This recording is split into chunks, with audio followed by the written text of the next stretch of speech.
Já faz algum tempo que eu não faço vídeo sobre lançamentos, então é isso que nós teremos hoje.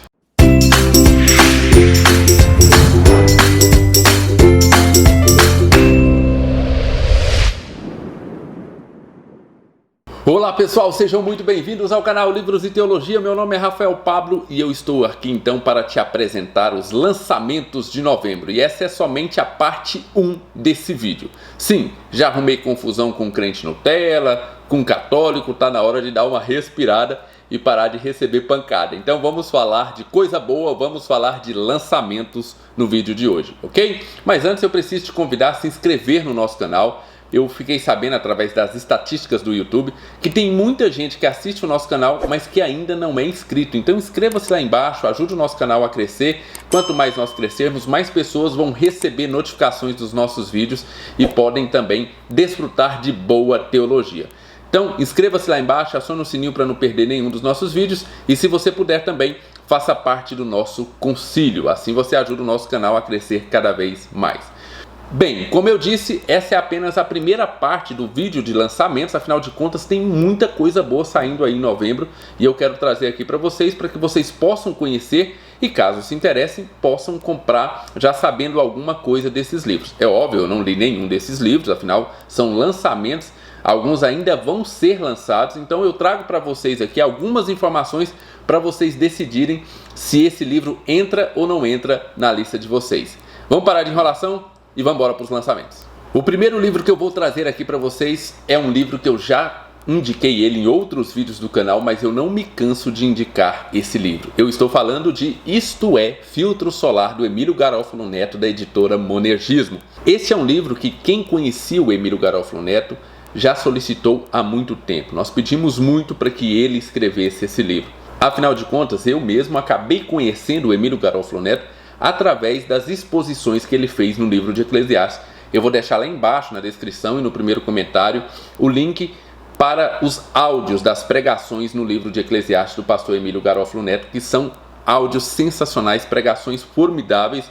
Então agora nós temos todo um estudo aprofundado que o Emílio Garofalo Neto fez no livro de Eclesiastes. Não é a transcrição dos áudios, é realmente um livro onde ele pegou aquilo que ele já tinha exposto, se aprofundou e nós temos então um estudo fenomenal do livro de Eclesiastes. Se você ainda não conhece o Emílio Garofalo Neto, ele escreveu As Boas Novas em Ruth, Redenção nos Campos do Senhor, um dos melhores livros que eu já li. Ele escreveu também Futebol é Bom para Cristão e tem alguns artigos dele dentro daquele livro Corandeu. E os artigos que ele escreve lá dentro do livro são a respeito de leituras. Então é muito bom. A escrita do Emílio Garofalo Neto é muito boa, muito divertida, muito emocionante e muito bela. Então não perca esse livro. Por favor, faça um favor a você mesmo e não perca Isto é, Filtro Solar, do Emílio Garofalo Neto. O livro tem 482 páginas, um preço de capa de R$ 69,90 e o link estará lá embaixo na descrição e no primeiro comentário. O segundo lançamento vem da editora Trinitas. Um Hobbit, um Guarda-Roupa e uma Grande Guerra, do Joseph LeConte. Eu não sei se é assim que fala o nome do autor, mas esse autor é PhD em História pela Universidade de Londres e professor de Cristianismo e Cultura no The King's College em Nova York. Então é alguém que conhece bastante daquilo que ele está falando. E nesse livro aqui, Um Hobbit, um Guarda-Roupa e uma Grande Guerra, a tese do livro é que, será que o Hobbit, o Senhor dos Anéis e as Crônicas de Nárnia teriam sido escritas sem as experiências que o Tolkien e o C.S. Lewis tiveram na guerra? Será que a guerra influenciou de maneira definitiva a escrita de Tolkien e C.S. Lewis? Eu achei interessantíssimo. Agora em novembro e dezembro, eu, a Bruna do Intervalo Literário e a Renata Cortes estamos lendo as Crônicas de Nárnia, estamos fazendo live toda segunda-feira às 9 horas da noite a respeito das Crônicas de Nárnia e esse seria um livro fenomenal para me ter nas mãos aqui e pesquisar sobre aquilo que nós estamos lendo. É realmente uma tese formidável. Qual a influência dessa grande guerra nas escritas de Tolkien e de C.S. Lewis? Uma das coisas que ele vai tratar nesse livro é que enquanto muitas pessoas estavam perdendo a fé por causa da guerra, aconteceu justamente o contrário com Tolkien e C.S. Lewis. Eles fortaleceram ainda mais a sua fé por causa da guerra. e isso vai ser desenvolvido também durante esse livro. Olha o que diz: esse é o primeiro livro a explorar as obras de Tolkien e Lewis à luz da crise espiritual iniciada pela guerra. É um livro que a editora Trinitas trouxe para nós aqui, eu nem sabia que existia. Que bom que a editora Trinitas está trazendo muita coisa boa para nós. O livro tem 240 páginas, preço de capa de R$60 e o link você já sabe na descrição e no primeiro comentário. Mais um lançamento de uma das minhas editoras prediletas, e olha que eu não sou absolutamente pago de forma nenhuma por essa editora, eu acho que eu nunca ganhei um livro da Editora Fiel.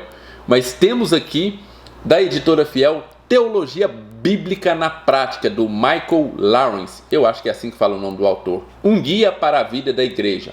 O meu pastor disse que esse autor é sensacional, que é muito bom, já leu algumas coisas dele e dizem que ele é muito bom. Eu não conheço, nunca li nada dele, mas meu pastor disse que ele é fantástico. E aqui nós temos um livro que começa com teologia, veja, Teologia Bíblica na Prática. E eu sei que quando tem esse título, no título do livro tem teologia alguma coisa, normalmente a gente pensa que é apenas uma teoria. Uma coisa que jamais vai alcançar a prática da igreja, o nosso dia a dia comum de cristão. Mas nesse livro o autor vai justamente unir a teologia acadêmica com a prática na igreja. Essa é a intenção do livro, trazer a teologia para o nosso dia a dia. É a teologia bíblica a serviço do ensino, da pregação, do aconselhamento e da obra missionária, com uma rica dose de aplicação. Então, aqui nós temos um autor falando o seguinte: olha, existe sim uma parte acadêmica de teologia que nós precisamos saber, mas nós só precisamos saber porque essa teologia acadêmica ela faz todo sentido e ela deve regular a nossa prática na igreja. Uma amostra que a teoria pode e deve ser aplicada na prática da vivência cristã. Livros assim são muito raros. Normalmente nós encontramos livros que vão falar sobre teologia e aí começa a partir muito para a abstração e pouco para a prática, ou então nós encontramos livros que vão falar muito sobre a prática da vivência cristã, mas sem muita teologia. E aqui nós temos então a proposta do Michael Lawrence de unir essas duas, uma teologia acadêmica que pode ser praticada na vivência cristã. O livro tem 304 páginas, preço de capa de R$ 49,50 e o link você já sabe, encontra lá embaixo. Mais um livro que me chamou muita atenção agora do lançamento do mês de novembro é um livro da editora Carisma chamada O Arrebatamento, do John Walvoord. Fundamentos da escatologia pré-tribulacionista. Veja bem, nós temos aqui um autor que vai trazer um estudo sério, teológico a respeito do pré-tribulacionismo. Diferente de todo aquele misticismo que nós vemos, por exemplo, em filmes e livros lá de Hollywood, né? Por exemplo, deixados para trás. Nós temos aqui uma teologia do pré-tribulacionismo. Os assuntos tratados serão, por exemplo, a grande tribulação, o fundamento histórico e hermenêutico do pré-tribulacionismo, o contraste entre arrebatamento e segunda vinda, o mesotribulacionismo, eu já estudei um pouquinho a respeito disso, é bem interessante. O arrebatamento em cada um dos livros, então nós vamos ter ali ele estudando, por exemplo, sobre o arrebatamento em Tessalonicenses, o arrebatamento em Coríntios, nos Evangelhos e em Apocalipse, tratando cada um dos assuntos e cada um dos textos que falam a respeito do arrebatamento, e depois finaliza com 50 argumentos favoráveis ao pré-tribulacionismo. Mesmo que você não seja pré-tribulacionista, eu acredito que esse é um livro para se ler, para você ter uma ideia real de qual a defesa do pré-tribulacionismo, qual a defesa teológica mesmo, sem aqueles espantalhos criados por esses filmes e livros que saíram anteriormente. Então nós temos aqui um livro necessário para estudar o pré-tribulacionismo. E o melhor, ele não é um livro muito grande, então é um livro que vai trazer tudo isso, mas vai trazer de forma resumida, você não vai passar muito tempo tendo que estudar o pré-tribulacionismo. Muito bem, lá fora, o livro original em inglês tem 308 páginas, eu não sei quantas páginas ainda terá por aqui, e nem temos ainda a definição do preço. Eu vou deixar lá embaixo o link para que você possa olhar a questão da publicação da editora Carisma, quanto à publicação desse livro que me chamou muita atenção. Eu vou terminar a primeira parte desse vídeo de lançamentos falando de um lançamento da editora CPAD. Tem muita gente que me acusa de não gostar da editora CPAD, de ter um preconceito com a editora CPAD ou algum problema com ela. Não, eu não tenho nenhum problema com a editora CPAD. Normalmente eu não falo sobre ela porque não é o tipo de leitura que eu costumo fazer. Mesmo que eu vou ler alguma coisa fora da ala reformada, eu procuro outras editoras, como por exemplo a Reflexão, a editora Carisma e tal, que eu acho que tem algumas coisas mais teológicas. Eu sei que a CPAD tem bons livros teológicos, mas eu não conheço muito a fundo e os lançamentos dela normalmente não me chamam muita atenção. Esse aqui me chamou a atenção, afinal de contas nós estamos falando do livro A Igreja Pós-Quarentena, do Tom S. Rainer. 6 desafios e oportunidades urgentes que determinarão o futuro de sua congregação. É um livro basicamente voltado para pastores, falando sobre 6 desafios que todo pastor terá para preparar a sua igreja para o mundo pós-quarentena. Eu acho isso bem relevante, afinal de contas nós estamos vivendo uma coisa única, no ano de 2020, e acredito sim que os pastores vão ter que alterar algumas coisas, vão ter que fazer algumas coisas agora para reger as suas igrejas, para continuar administrando as suas igrejas nesse mundo pós-quarentena. A ideia é que esses desafios ou dificuldades podem esconder oportunidades. Por exemplo, ele vai falar sobre maneiras novas e melhores de liderar a igreja reunida, vai falar sobre o crescimento da igreja através das mídias digitais. Eu acho que isso realmente é relevante. Normalmente a igreja está sempre atrasada, é sempre assim. Surgiu o rádio, aí a igreja fala que o rádio é do capeta, que não devemos usar o rádio. E aí quando o rádio está quase morrendo, as igrejas começam a comprar as rádios. Aí a mesma coisa com a televisão. Surge a televisão, isso é do capeta, isso não pode, não sei o quê. Aí quando a televisão está quase morrendo, as igrejas começam a comprar as televisões.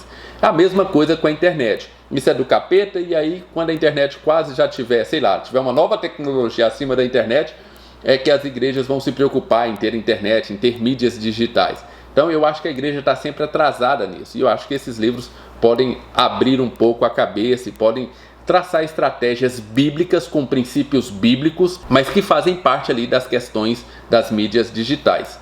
Talvez seja a hora de repensar e melhor utilizar as instalações da igreja. Essa é uma outra coisa muito importante, As igrejas tradicionais normalmente ficam fechadas durante a semana. Todo aquele espaço que poderia ser aproveitado para a escola, para alguma coisa que pode ser feito na igreja durante a semana, normalmente se perde. A igreja abre ali no sábado, no domingo, quando muito abre no sábado, Normalmente é só no domingo, e aí no próximo domingo tem outra programação, e durante a semana inteira todo aquele espaço fica ocioso. Sim, eu acredito que pode vir alguma coisa e pode ser trabalhada alguma coisa para trazer as pessoas para a igreja durante a semana. Então nós temos ali a questão de repensar como melhor utilizar o espaço da igreja.